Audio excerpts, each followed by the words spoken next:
Check at these fingerless. Very cool. I imported these.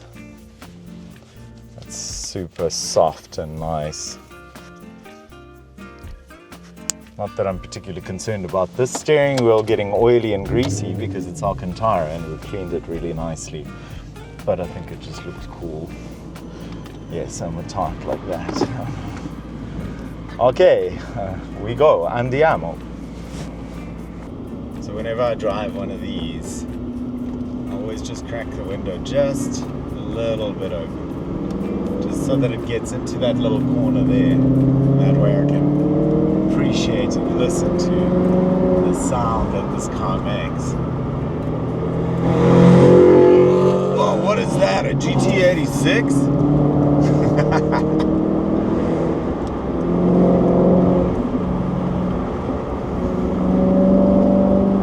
Didn't we tell him that he must follow us?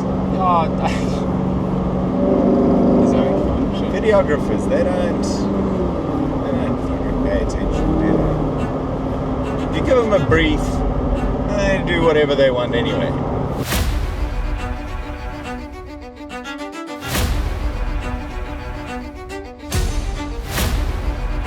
Italian cars, they exude character and are amazing to drive, beautiful to look at, but not everybody understands what it takes to keep them on the road and keep your hand on them and ensure that they are operating at their optimal.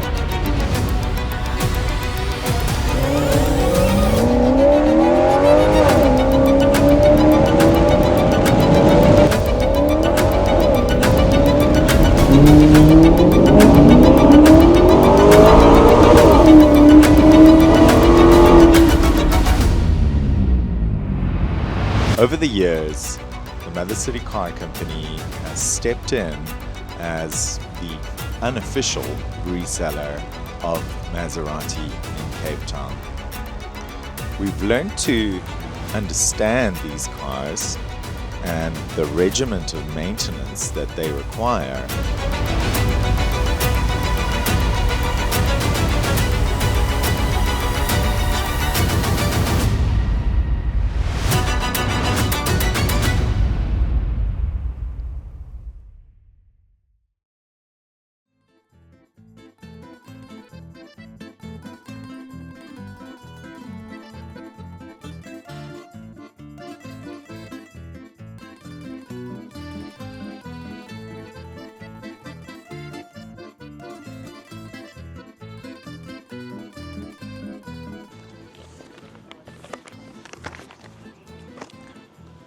This Grigio Alfieri Maserati Quattroporte Sport GTS is the third Sport GTS we've had on our books.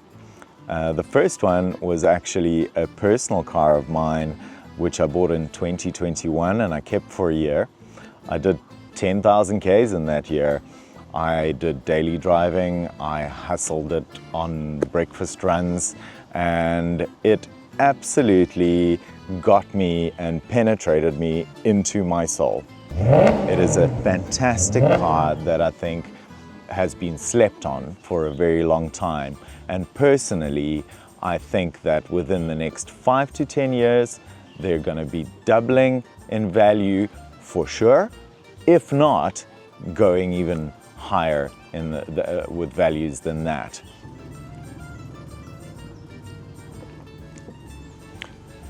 According to the information that we have, and we've obviously done quite a lot of research on Quattroporte Sport GTS, specifically that one model.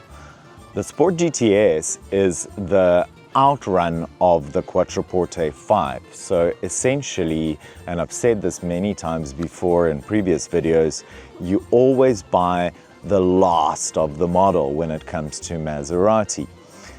The Sport GTS was a car that culminated all of the best parts and all of the experience that they gained from the long production run of the model, which started in 2003, and packaged it all into one final hurrah for the QP5. It featured Bilstein single damper shock absorbers, which were a huge improvement over the Maserati adaptive shock system known as Skyhook, which was tremendously expensive to replace and frankly not that good from a drive perspective. It featured some design elements that were unique to the car, like instead of the Quattroporte and the Quattroporte S having a convex grille, this had a concave grille, a more sportier look. It also featured different wheels, it had slightly lower suspension, it featured improvements on the interior, it also had a bump in power to the later introduced 4.7 litre V8 with a crossplane crank, but essentially the same F136 block that's used in the Ferrari F430 and the 458 and the California. My objective is to try and get all of the sport GTSs on my books, all the nice ones that are left. There's a couple that are like high mileage cars. I've heard of cars, there's one in Paarl that the owner has kept from new with almost 200,000 kilometers on it. There's another one close to where our shop is.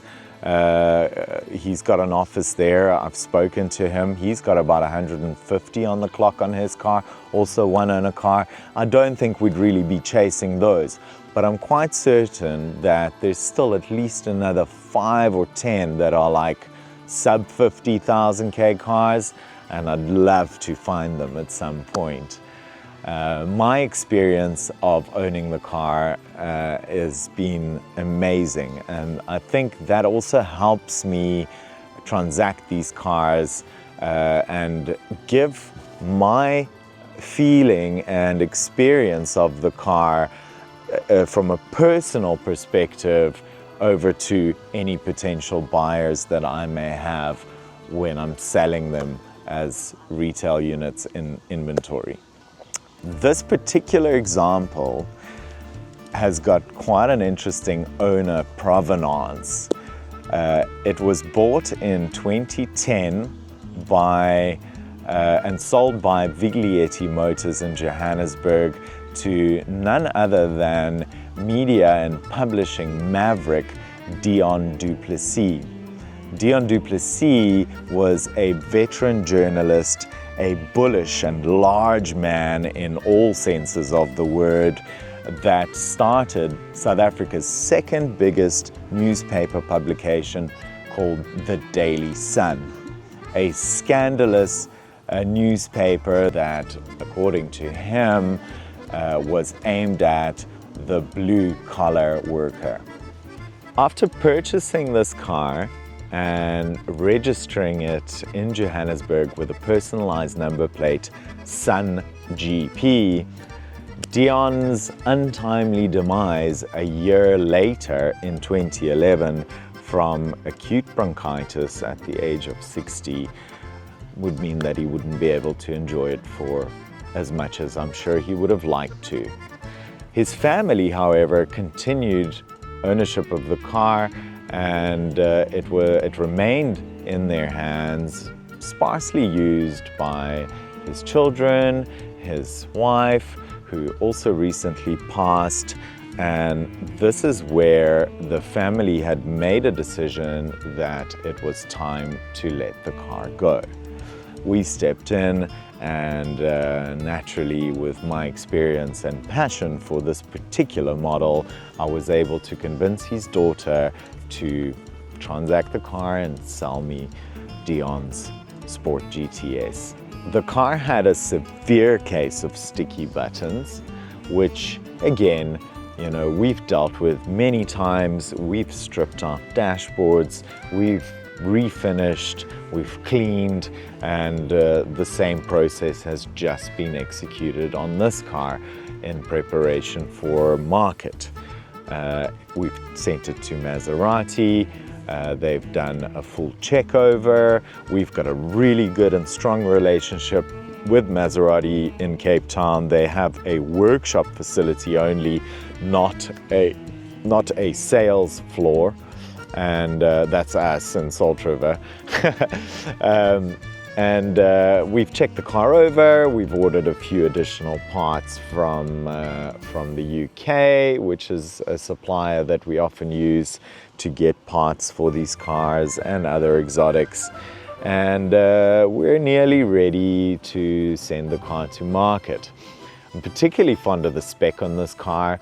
The Grigio Alfieri is a really lovely deep shade of grey, and the interior with the Alcantara insert and the red stitching really does complement the entire composition. The car is something that I'm particularly fond of, so I've been taking my sweet time with getting it reconned, and therefore it's not quite on market yet, but I think in the next few weeks the opportunity for its next owner to snap it up will become available. It is this generation of Maserati, and in fact it's this exact model that for me really started the passion for the brand. And I think because I owned the car for a year, I really got to know all the little intricacies of this car and figured out what it is and how it all works. I think this generation of Maserati was the last true sort of bespoke, exotic Maserati. It was built then under the command of Luca de Montezemolo, under Ferrari. It was a sub-brand, and they had a lot of input into the development of these cars. What's also interesting to know is that unlike, for example, an S-Class Mercedes from our previous video, Maserati Quattroporte was developed in a very different way, from the ground up, initially as a sports car, to then have 4 doors. Unlike a Mercedes S-Class, which is developed as a luxury car and then given over to their performance division AMG to inject a big V8 and big snarling exhausts and all of those things. So you feel that when you drive the car. The car dynamically is more sports car than luxury saloon car. And even though the Quattroporte was the sort of, executive luxo barge for the Italian market and would technically compete against the S-Class, and in that segment, it was still that much more special. These cars make you feel something when you sit inside them. They have that sense of, for lack of a better word, Italianness. And when you get in there, you do appreciate it. The leathers, the finishes, and the general atmosphere of driving the car is something different. And something different is always up my alley.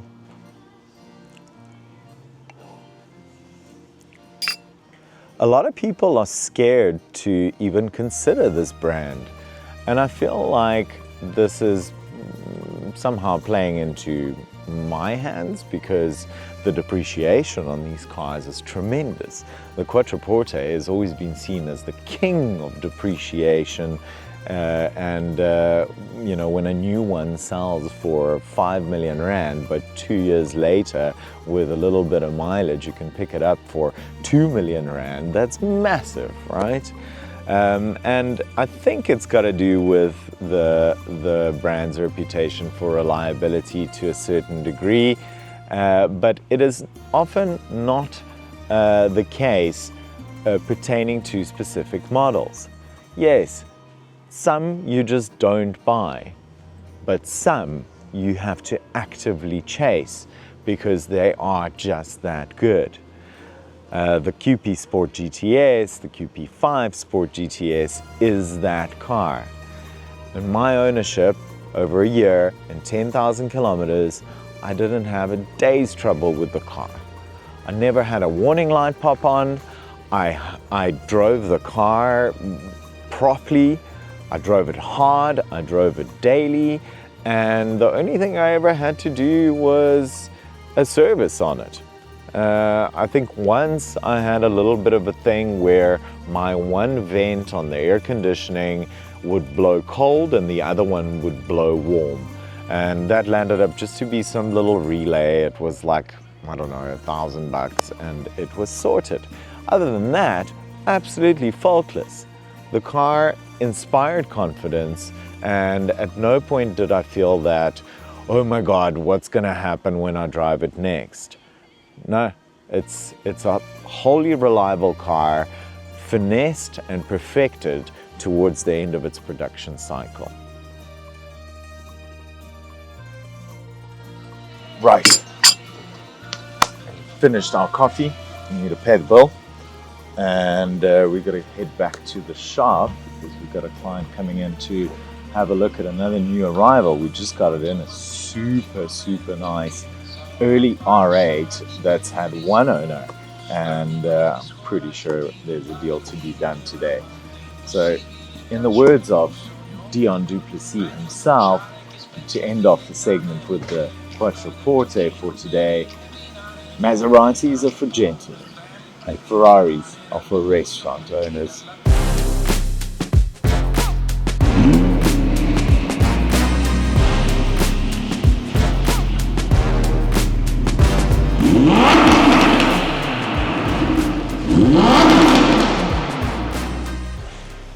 These are fucking rapid machines, eh?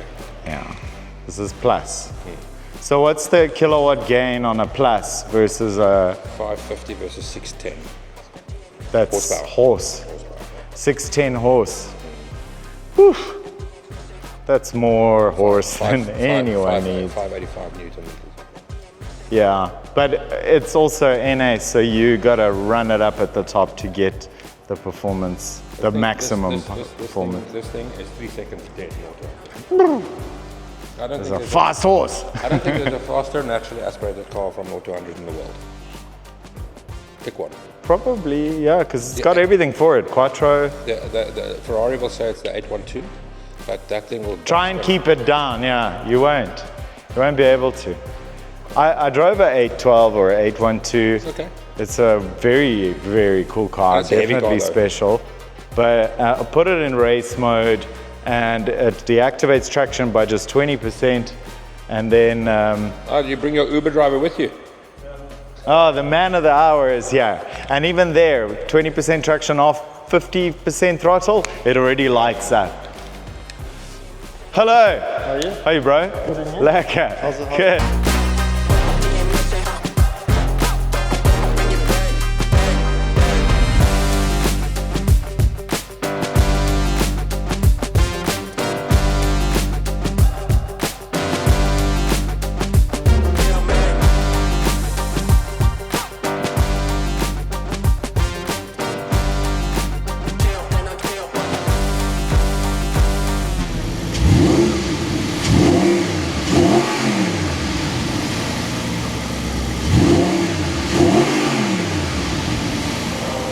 Stick carbon on that roof. What, black roof? The stick. Carbon look. Yeah, I love how pure and how unmolested and like just unload, yeah. like You know what I- unstickered this car is, bro. It's just the way that It walks off Audi the floor. intended it, yeah. Yes, So, but sometimes the outlaw knows better. yeah, but you're the outlaw. This man, I see him in a like Yeah. clean cut, crisp, like original. I have a suspicion Richard will not put any wrap on this thing. No, I don't think you should. Like even like black wheels, I'm already like, oh, black wheels. No, let's get out of here. So the process is basically taken out from your left foot. There's no third pedal, but there's still a clutch that physically opens, engages the next gear, and then catches the next gear, and you carry on. I'm giving you this whole background spiel just so that you understand the fundamentals of how the gearbox works. It's the same transmission on that Ferrari. And then to close the bonnet, clamshell, so if you don't, no matter how hard you drop it down, it's not gonna latch, right? Okay. So you gotta come here and then take the soft palm of your hand on the Audi badge. Okay. Just one sort of quick movement. Cool. Don't press here, don't press here, don't press there. This is light aluminium. Yeah. It's gonna dent. This car's got an annual record at Audi and new shocks, that's 200K. So check here, bro. Here's the rest of your bitsies. The way I know a car has been looked. 20, 21, 22, 23. You see the mileage hard, 2,000, 2,000, 1,000. Last one. Last one was this year. No, yeah, Okay. month ago, Jeez. 6 weeks ago. Cool. Don't get this, bro. Don't. Not an annual little service. Just mileage, Yeah. 2,000 between services.